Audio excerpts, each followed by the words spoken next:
Ladies and gentlemen, in keeping with the conversation on the integration of energy, we now turn to another important conversation, the need to explore the digital future of ASEAN. To lead this discussion, we are indeed very honored to have Professor John Thwaites, Chairman, UN Sustainable Development Solutions Network, and President Climate Works, Monash University. And joining Professor Thwaites, we are indeed very honored also to have His Excellency Mr. Jin Lee Chun, President and Chair, Asian Infrastructure Investment Bank. Last but not least, Professor Jeffrey Sachs, President, UN Sustainable Development Solutions Network, and Tan Sri Sir Jeffrey Chair, Honorary Distinguished Professor from Sunway University. Professor Sachs, the floor is yours. Thank you. Thank you very much. We have two absolutely superb leaders in this field, so I'm going to turn immediately to AIIB President Jin Lee Chun, who has done a remarkable leadership job at creating AIIB and establishing it as one of the world's leading banks, and remarkably in this age has the trust of all countries everywhere on all sides, which is really a great tribute. So my question is, how do you do that? Thanks, Professor. Friends, colleagues, ladies and gentlemen, thank you very much. Actually, I was in Shanghai attending the JP Morgan conference. And then we had the same kind of dialogue. And the question for me is, Mr. Jin, what is the legacy you can say, you left bank? I said, no, I can claim no legacy whatsoever, because what's being achieved is the outcome of everybody who has contributed to the setting up of this institution, starting from 57 founding members, actually starting from the China-ASEAN. First meetings, China and ASEAN. And then to GCC countries, Central Asia, to 22. By the time we signed an agreement, 57, now 110. And very soon it will be 115. I'm sorry to say, even though I visited the United States and Japan, inviting them to join, they did not, because such a kind of mistrust in China. And they did not believe China would be really committed to building a bank, well, with international best practice and international level of kind of governance. But you see, my view is we need to work with everybody, right? For instance, when I was in the White House visiting some of the senior officials, when I invited them to join, some people say, Mr. Jin, some nice words. You've been working for China-US relation for many decades. Very good. But I'm not going to eat the cake you make. And I said, I invite you to come to the kitchen. Let's make cake together. And you know every ingredient. I'm not going to throw the cake down your throat, right? But anyway, eventually, in spite of membership, we work with US financial institutions, regulatory bodies, with the Japanese, doing very well. We have an Americans working in our institution, and the Japanese, and because we have two features which are really new. First of all, we recruit talents from across the world, regardless of the membership of their country. We have now, very small, I'm sorry to say, I feel embarrassed to say we're too small, 750 people last year, net income $1 billion. 750 people from how many countries? 70. And male and female balance, females now 46, we think still it's too low. Okay. So say, regardless of membership, and also procurement, we are open to any company regardless of the membership of the country. So this inclusiveness, because we want talents from across the whole world, and when we recruit, we put moral integrity first. No corruption, no misconduct, and then professional competence. So this is achievement of everybody who believe in multilateralism, believing in bringing support to all of the countries who need our support. Yes, indeed. Can you explain in the division of labor or how it is with AIIB, Asian Development Bank, World Bank, how do you see how the new development bank, is it differential roles? Is it differential sectors that you're aiming for? What is the kind of the constellation? How does it work? You see, the design of the bank was to promote broad-based economic and social progress through investment in infrastructure and other productive sectors.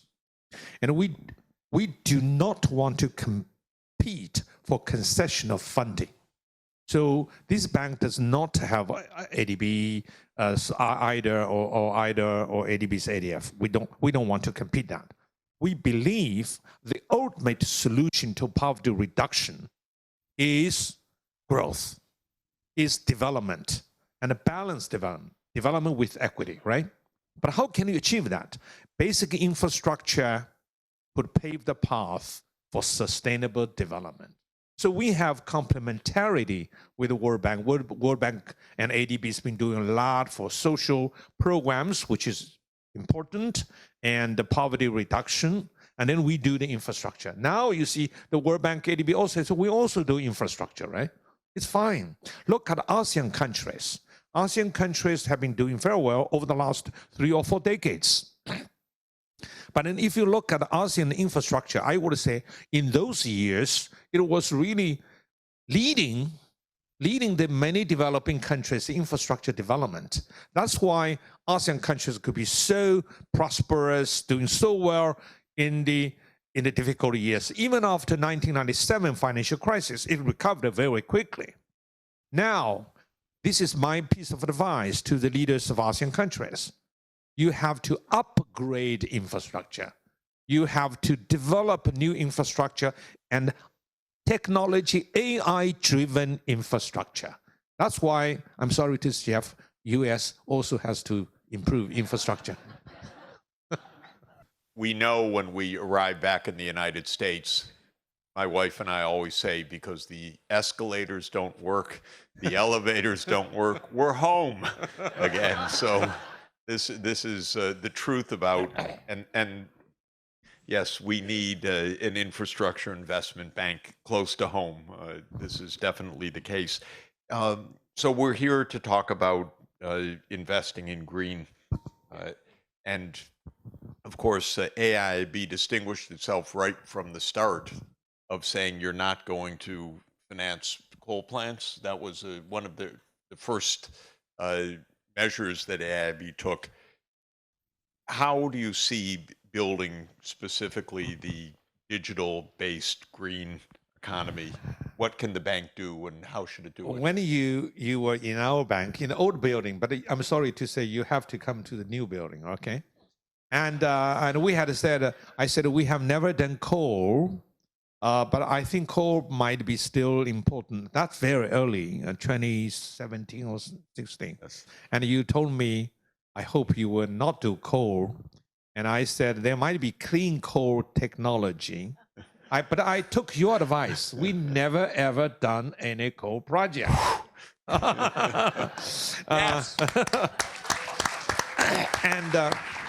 And in energy, upgrading energy strategy, we rule out coal altogether, but we leave some room for gas because gas is still necessary in the transitional period. But we set conditions on gas. The gas should replace coal, in a word. So we will not build any gas-fired power plant unless we are fully confident, we have evidence suggesting that is going to replace coal. And how is AI and all of the digitalization changing the bank's portfolio? We provide roughly 1/4 of the financing for energy, but all of them renewable energy.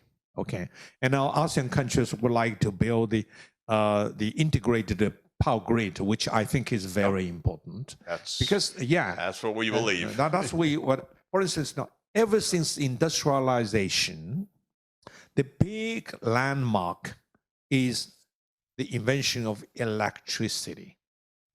You can drive anything which used to be done by the muscle.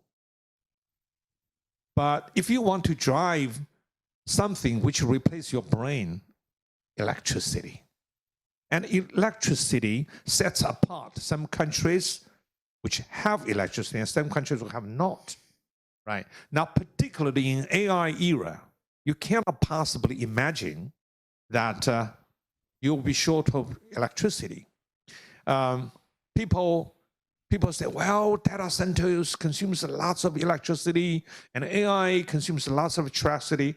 But you have to look at both sides of the equation.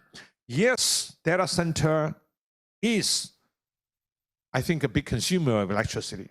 But you should understand how this has reduced the waste of energy in many sectors. How can this be improved the productivity so much? You simply cannot look at the expenditure, you look at the income benefit, or I say. So ASEAN countries' great idea to make sure that you have integrated smart grid system is important. Look at Spain. Spain is a lesson. Only when you work together as a whole system, you can prevent or solve these kind of issues. So we are very keen on working with ASEAN countries to contribute to building the integrated, smart power grid. We're coming to call on you for that, definitely. Is the bank going to grow in scale? You know, when people heard some other institutions might have massive layoffs, they say, well, this is a great opportunity for us to take these talents. I told my management, wait a moment, I would give the jobs first to AI. I'm sorry. This bank's basic principle is being lean, clean, green, right? To be lean, in my coinages, to avoid institutional obesity. Okay, so we don't want to have redundancy. We want to have each and every position reserved for those who can do the real job. AI is already helping us reduce a lot of manpower, and also AI is improving the quality of our work. And being clean, anti-corruption, zero tolerance for corruption. Green, yes, we push for green economy. So, are you going to replace the chief economist with DeepSeek? Okay, I think AI's big challenge is to eliminate the jobs for the low-skill white-collar, low-skill blue-collar kind of thing. For instance, I guess that means yes, right? No, he's a wonderful chief economist, by the way. Many developing countries should be prepared for that. For instance, some countries rely on outsourcing, which help their economy. Calling center, okay, accounting, legal, diagnostics, these jobs would be gone. And the legal for lawyers, but don't worry, top-notch lawyers, economists, doctors, ours would have their jobs. So this is racing, competing for creative, innovative jobs. And that's why I think education, every country must reconsider the approach to education. Is your country's education prepared for your young generations for the new job market? That's a big issue. Wonderful. Completely agree, and that's why we're here at Sunway. And also, it's a perfect segue also to John Thwaites, who leads a major education initiative at Monash University, the Monash Sustainable Development Institute, and who chairs the worldwide Sustainable Development Solutions Network Board. So, John, great to turn to you. And you also lead a lot of the Climate Works Australia efforts for this region. So how do you see the developments now? Well, thanks, Jeff, and I'm very pleased to be here. And I have to say I'm very glad you're here too, because I was told that you were likely to be late and meeting the Prime Minister, and I had to take over from you as facilitator of the session. And I thought it's a bit like going to a Rolling Stones concert and being told that Mick Jagger's sick and you're singing. Just like that. But the Prime Minister is very efficient. We had an excellent meeting, by the way, and he's very supportive of all that we're doing here, I can say to everybody. So it was a really superb meeting. Great. Well, it is good to be here. And Jeff, as you know, we've been working together on the Asian Green Futures project.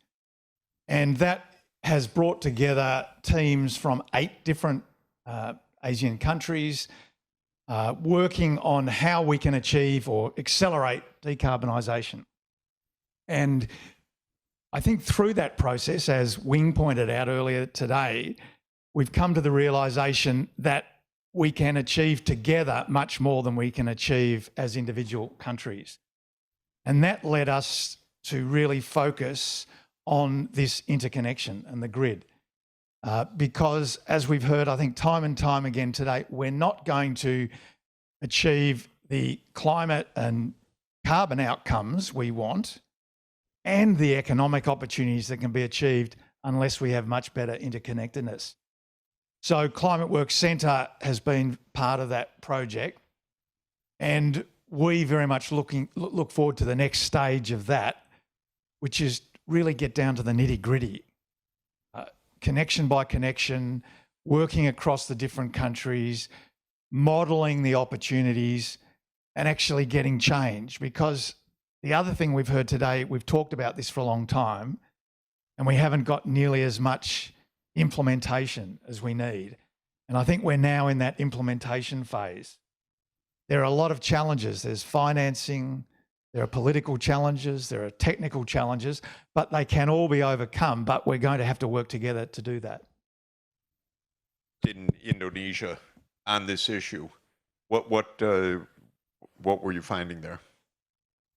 That's right, Jeff. Well, what I was in Indonesia doing as chair of Climate Works Centre was really focusing on a really important aspect of the decarbonisation journey, which is industrial decarbonisation.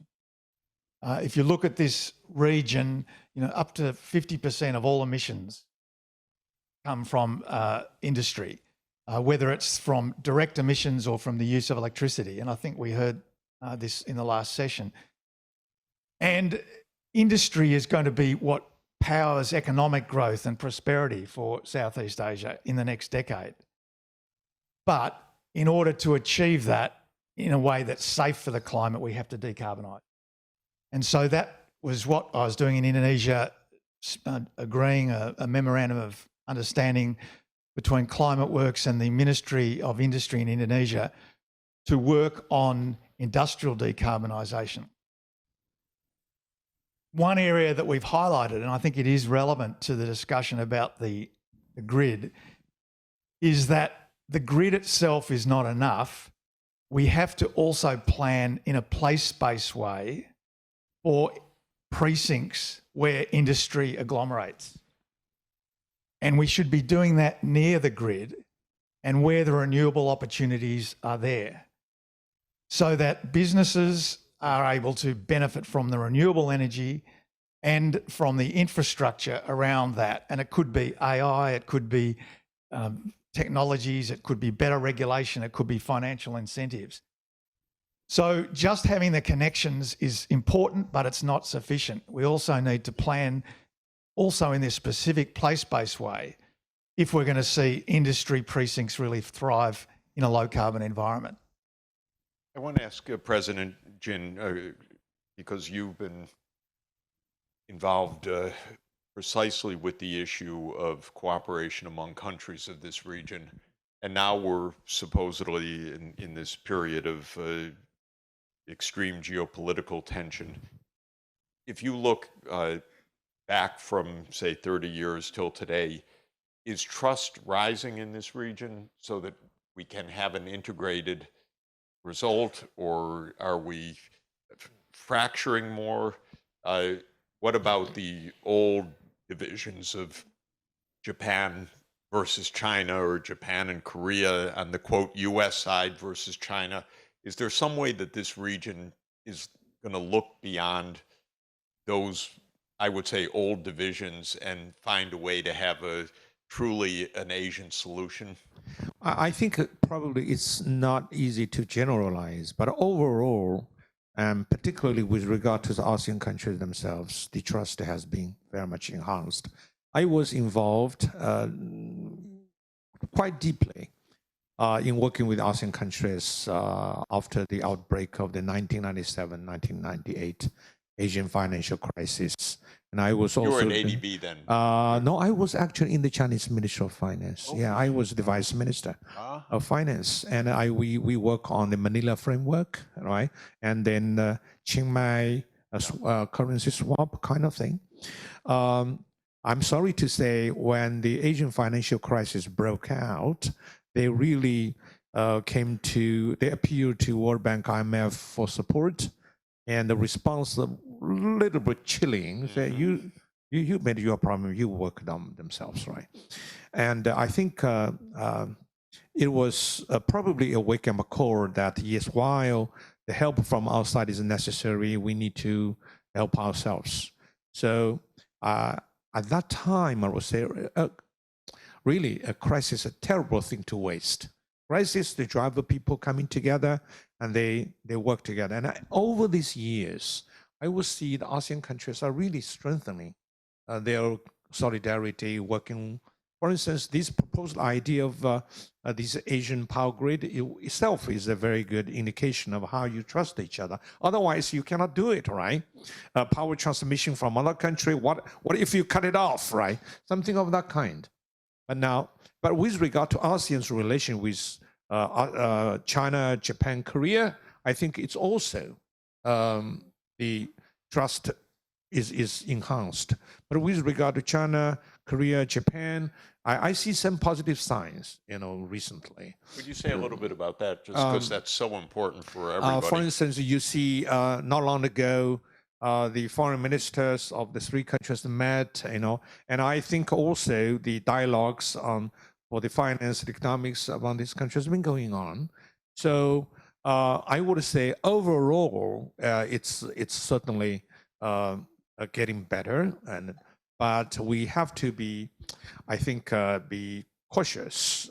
If there's any geopolitical wind shifting, people should stay calm and take it in stride and not be too agitated, right? Because if you look at long-term cooperation and its benefit, there's every reason for people to push aside some of the irritating differences and working together. So overall, I think the confidence and trust with each other has been very much strengthened.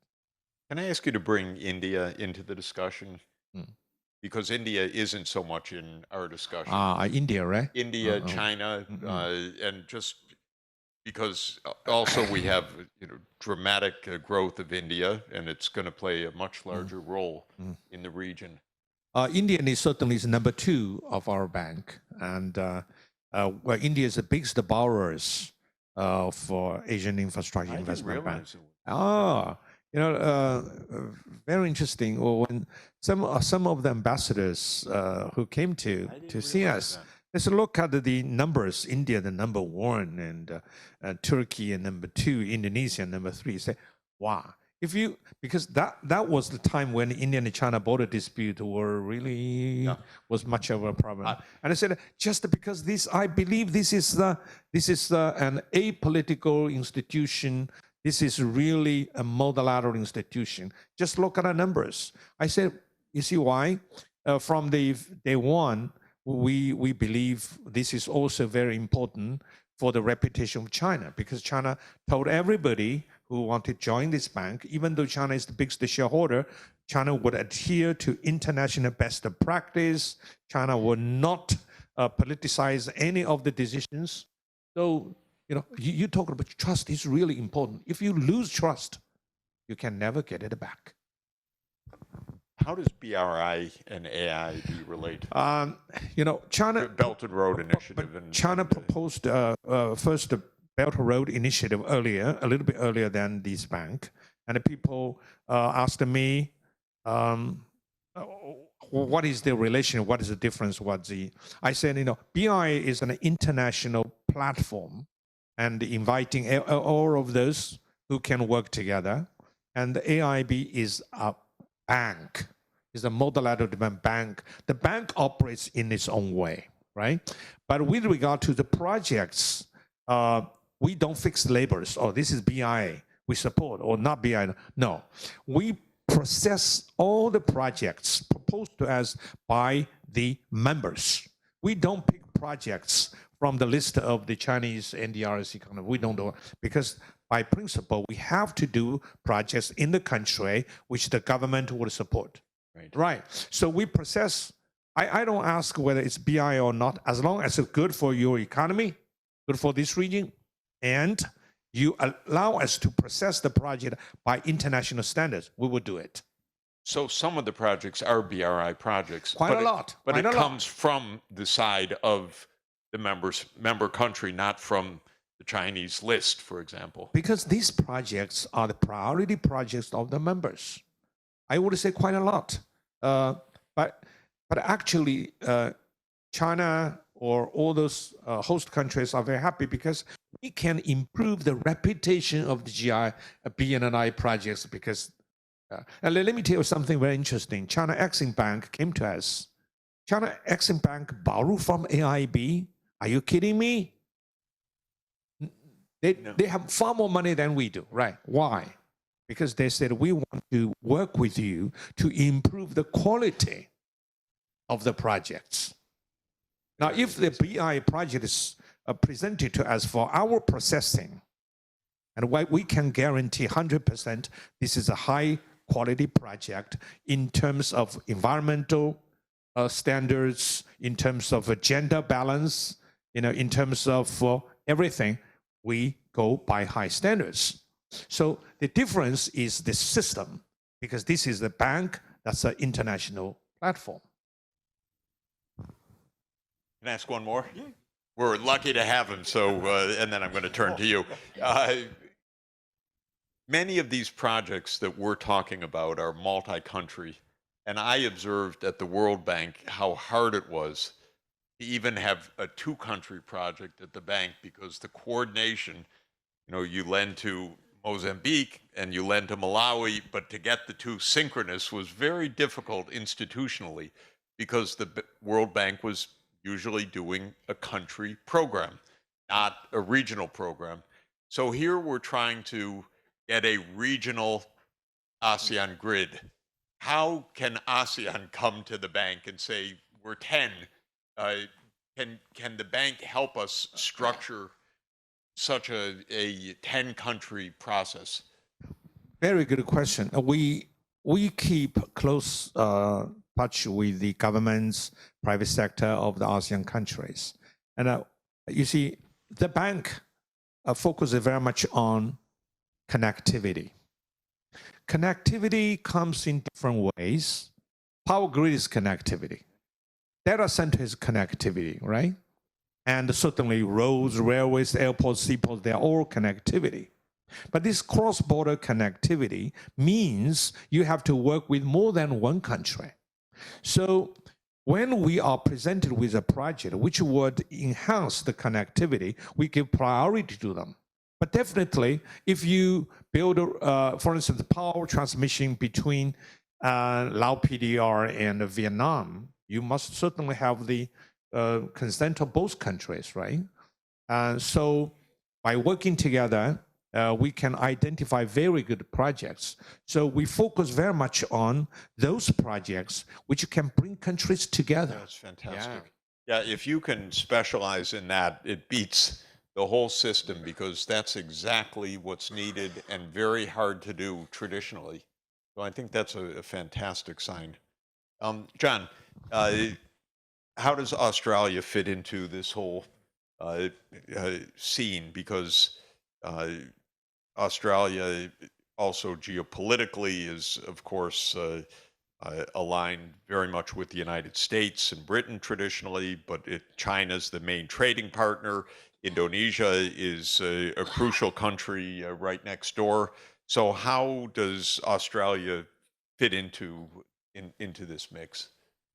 Closely, I hope. Yeah. As you say, Australia has historical connections with the UK, which has really declined significantly. We've got very close defence connections with the US, and we have our closest business connections with China, by far our major trading partner. But for Australia, ASEAN is absolutely critical, and we have a strategic comprehensive partnership with ASEAN, as does China. The first nation that our Prime Minister Albanese visited after he won his election a few weeks ago was Indonesia, and he was very clear to send a message that for Australia, ASEAN is right at the top of the priority list. And in a sense, it's because Australia, like ASEAN, is having to walk a bit of a delicate path between these powers, the US, China, and we have to do what ASEAN has to do, which is to balance security and economic interests. I think the really positive things in terms of China is that Australia and China have now reset a lot of their economic relations, so that where 2 or 3 years ago there was quite a bit of conflict, there were tariff and trade issues, most of that is now been fixed, which is wonderful, although the problem is that the price of fish has gone up in Australia. But regardless, it's a very positive thing. And in terms of ASEAN, Australia can play, I think, a really important role, one in terms of capacity building, in sharing technologies, but potentially in direct grid connection. And there is a proposal, a Sun Cable proposal for power to be exported from Australia via a grid to Singapore, which could enter an ASEAN grid. Now, if you look into the long term, Australia has almost unlimited renewable energy. It has almost unlimited land, and that's something that is lacking in ASEAN. And so this provides a real opportunity. Currently, that proposal has conditional approval from the Singapore government to import 1.7 gigawatts of power from Australia from that Sun Cable project. But in the long term, that could be many times greater than that. At the end of the day, it's going to depend on the commerciality of the project, because the challenge, it is a distance, it's 4,000 kilometres of subsea cable. It is technically possible. I think it's environmentally, it stacks up, but the real challenge will be commercial. And I think what will make it really commercial is if there is increased demand and offtakes of that throughout the rest of Asia. If that happens, I think it's a fantastic opportunity to quickly decarbonise the grid using that unlimited renewable energy we have in Northern Australia. I hope that it makes sense commercially. I would like every country to be connected with every other, so that no one can turn off anything vis-a-vis the other, because everyone is dependent for the lights going on, that everyone else is cooperating. So it would be a very positive and good situation. And of course, tapping into that wonderful desert that you have in half the continent really would be an extraordinary opportunity, actually. I think we need to put this into the center of our analysis for the coming year. one of the things that we discussed with the Prime Minister today was and he agreed on that. I think I can say that the need to really intensify the analytics to have the kind of plans and understand what the options are so that things can move forward in a much more dynamic way. And I think that this is really the understanding right now. Can I pick up your point? I think Australia, China is the biggest trading partner now for Australia. And Australia is so geographically close to the ASEAN countries. Now, I hope the war of tariffs will die down, okay. But if some country insists on having the war of tariffs, what's the outcome? The outcome is some regions would work together even more closely. Absolutely. And for instance, ASEAN countries, China, Japan, Korea, Australia, we would have a free trade economic zone. Now, if the economic region, one country cannot do it, a region is geographically big enough, population-wise is big enough, and science, technology, all this at a high level, and energy and natural resources are sufficient. This kind of region could work very well as a free trade zone. It's not very good for those countries who intend to impose tariff. Tariff is the recipe for disaster, not recipe for solution. So maybe eventually some people would wake up, hey, this is not the solution, we're not going to do it. But damage would be done, right? So I'm very much confident in the AI era, we really need to work together. I fully agree with you. I cannot agree more that everybody has a stake in the whole thing, and nobody is going to do anything damaging this kind of integrated system. So Australia certainly is a country, a Western country in terms of the culture, tradition, but economically it's an Asian country, right? And Australia is one of the first members joining in the making of the bank. And another thing I like to highlight, taking advantage, I talked to, for instance, Malaysian political leaders, ministers. I said, please engage AIIB. Do not think when you borrow from a multilateral development bank is a disgrace. I want to take out the kind of stigma. Now people say, oh, you borrow from the World Bank. Oh, you're poor, you're desperate, you're short of money. No, please. From now on, you should reconsider the engagement with MDBs. From the Asian Infrastructure Investment Bank, we, by Articles Agreement, we can provide financing to any member. Okay, so we have no graduation policy. You always here in my bank, staying from the bachelor's, the master's, the PhD, and you join the faculty. You're always here. You never graduate. Don't think borrowing from AIIB is a disgrace. It's not. You see, our relationship is the banking financial institution with the client. We only work with those who are credit worthy. You know, financial institutions is different. For instance, we have kind of relationship, but I do care whether our client is a good one. It's not selling something. You buy my stuff, whatever happens to you, I don't care. But when you borrow from us, I do care, right? So it's different. Please engage AIIB, and we can work better, and we can do better. Very clear. And thank you for the implicit tribute to the United States, which is going to unify Asia. And so this is a great contribution, and I'm glad that U.S. leadership will bring about what we have longed for so long, a peaceful, unified Asia. It's also contributing to the victory of social democratic parties throughout the world. I know, so many wonderful things that we've longed for are coming to fruition now. So this is a very optimistic time, and we've reached the optimistic moment to thank President Jin and thank Professor John Thwaites for a wonderful discussion. Thank you. Thank you very much.